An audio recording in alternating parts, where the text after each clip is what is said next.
अस्सलाम वालेकुम, welcome to my YouTube channel solar grammar by Abdul Majeed.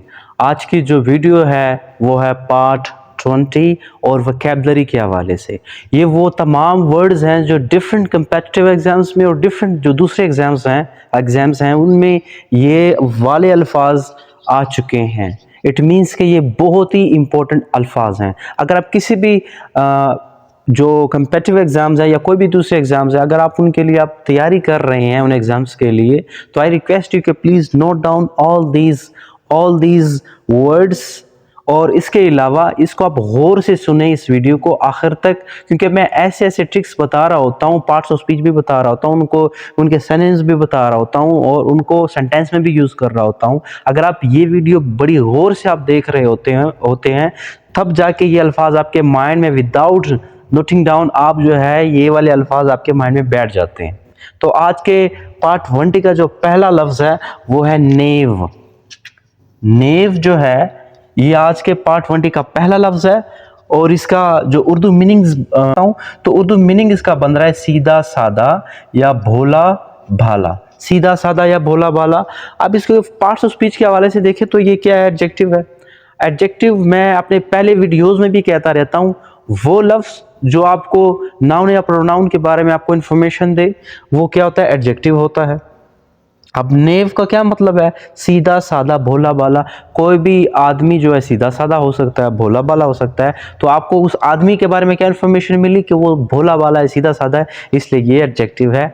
Adjective जो word है वो आपको इंफॉर्मेशन देगा। He is beautiful. ब्यूटीफुल जो है आप वो ही के बारे में आपको क्या पता चला कि वो खूबसूरत है। Beautiful is adjective. अब इसके सिनोनिम्स की तरफ आते हैं। नेव सीधा सादा भोला भाला, तो पहला सिनोनिम है वो है सिंपल। सिंपल फर्स्ट सिनोनिम है, इसका मतलब भी सीधा सादा हो सकता है, भोला भाला सीधा। कैंडिड, कैंडिड जो लफ्ज है इसका मतलब भी सीधा सादा भोला भाला होता है। वो आदमी जो बड़ा ही सीधा सादा सा हो, जिसको चालाकियां ना आती हूँ, वो क्या होता है, कैंडिड होता है, नेव होता है। उसके बाद आर्टलेसली। आर्टलेसली का मतलब भी क्या होता है, सीधा सादा भोला भाला। वो बंदा जिसको आर्ट्स ना आते हो, जिसको आर्ट्स ना आता, जिसको फन ना आता हो, जिसको चालाकी ना आती हो, वो क्या होगा, आर्टलेसली सीधा सादा भोला भाला या नेव। अब इसके नेव जो है इसको आपके दिमाग में बिठाने के लिए मेरे पास एक ट्रिक होती है कि मैं इसको सेंटेंस में यूज करता हूँ। जैसे मैं कहता हूँ यू आर अ नेव, आप सीधे साधे भोले भाले। मैं किसी और को कहता हूँ ही वॉज अ नेव, वो सीधा साधा था, भोला भाला था। तो ये था आज का फर्स्ट वर्ड, नेव। अब सेकंड वर्ड की तरफ आते हैं। ये है 69 पे बन रहा है सेकंड वर्ड हमारा, और ये जो है टैसिटली। टैसिटली, TACITLY, टैसिटली, ये एडवर्ब है। एडवर्ब की ये निशानी होती है कि इसकी 70% एंडिंग्स जो एडवर्ब की है वो LY पर, वो वाले अल्फाज जो LY पे जिसकी एंडिंग हो वो एडवर्ब है। लेकिन वो तमाम अल्फाज जो LY पे जिसकी एंडिंग हो रही होती है वो तमाम के तमाम एडवर्ब नहीं होते। इसके बारे में मैं एक अलग वीडियो बनाऊंगा, बड़े जो है प्यार से और बड़े डीप जाके आपको मैं समझाऊंगा। अब टैसिटली एडवर्ब है क्योंकि इसकी एंडिंग LY पे हो रही है। अब इसका जो मीनिंग बन रहा है वो है खामोशी से। खामोशी से, जब आप खामोशी से भाई की जेब से पैसे निकालते हैं तो उस वक्त आप टैसिटली जो है ये सारा कुछ करते हैं, खामोशी से। सिनोनिम्स बन रहे हैं कामली। कामली का मतलब होता है खामोशी से। उसके बाद वॉइसलेसली का मतलब भी क्या होता है, खामोशी से। मतलब आप वॉइस ना आप अटर कर रहे हो और सीधा जाएं और जेब से पैसे निकालें, वॉइसलेसली। उसके बाद टैसिटर्नली। टैसिटर्नली का मतलब भी क्या होता है, खामोशी से। जब आप टैसिटर्नली जाएं खामोशी से। उसके बाद इसको टैसिटली को आप जो है सेंटेंस में यूज करते हैं ताकि टैसिटली आपके माइंड में बैठ जाए। He stole my bag tacitly. यहाँ देखिएगा sentence, he stole my bag tacitly, उसने मेरा बैग जो है बड़ी tacitly, voicelessly और इसके अलावा tacitly चोरी किया, खामोशी से। अब थर्ड वर्ड की तरफ आते हैं, वो है 70 भी बन रहा है थर्ड वर्ड, और ये है डिटर। Deter, DETER, deter. अब डिटर को उर्दू मीनिंग देखें तो इसका मतलब होता है रोकना, रोकना। और ये वर्ब है। वर्ब क्यों है, वो तमाम अल्फाज जिनकी आप जो है फॉर्म्स बना सकते हैं, जैसे first form, second form, third form, वो क्या होगा?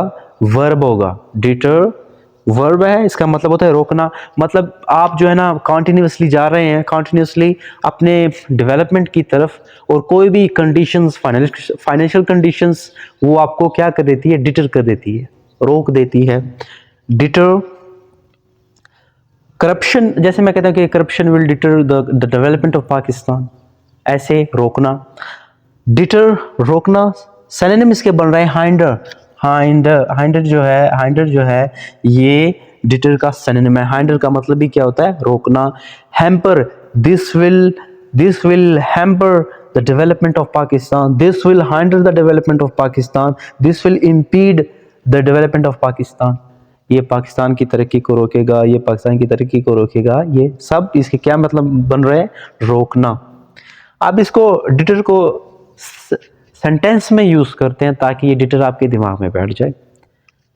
This will deter the development of Pakistan, this will deter the development of Pakistan. ये पाकिस्तान की तरक्की को डिटर करेगा, रोकेगा। जैसे करप्शन हो गई, दूसरे जो इवल्स हैं, ये क्या करती हैं? रोकती हैं डेवलपमेंट को, वो वाला रोकना। अब इसको मैंने यूज कर लिया। आई होप कि ये आपके दिमाग में बैठ गए होंगे तीनों वर्ड। आज के पार्ट 20 का जो लास्ट वर्ड बन रहा है 71 पे, वो है इंटिमिडेट। इंटिमिडेट क्या है? वर्ब है। वर्ब क्यों है? क्योंकि आप इस लफ्ज इंटिमिडेट की फॉर्म्स बना सकते हैं।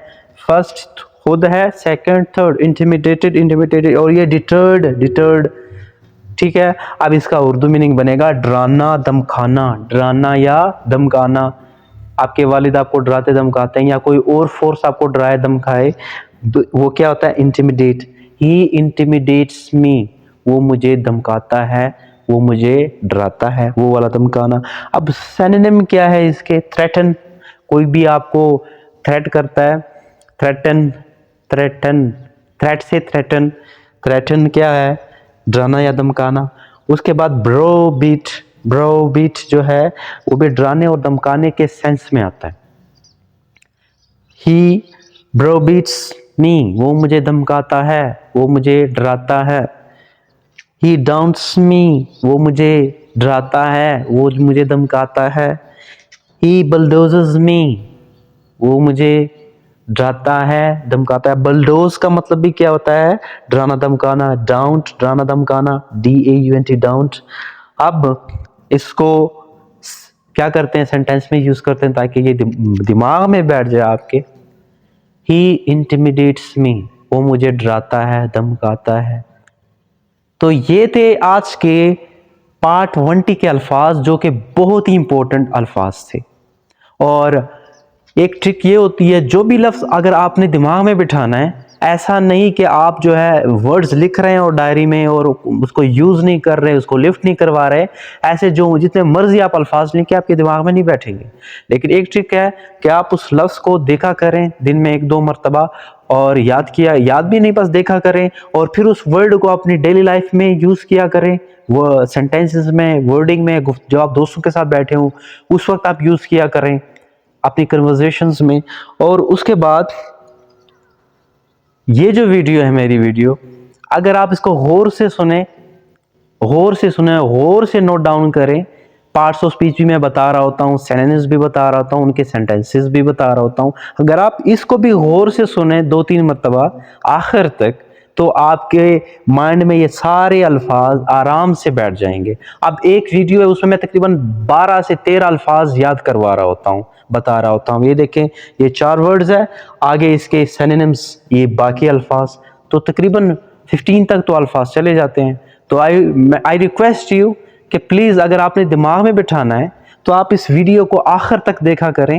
And at the end of the video I request you कि अगर आपको ये वाली वीडियो पसंद आई है और समझाना पसंद आया है, आई रिक्वेस्ट यू कि प्लीज़ सब्सक्राइब माई चैनल, और चैनल का जो लिंक है वो डिस्क्रिप्शन में है।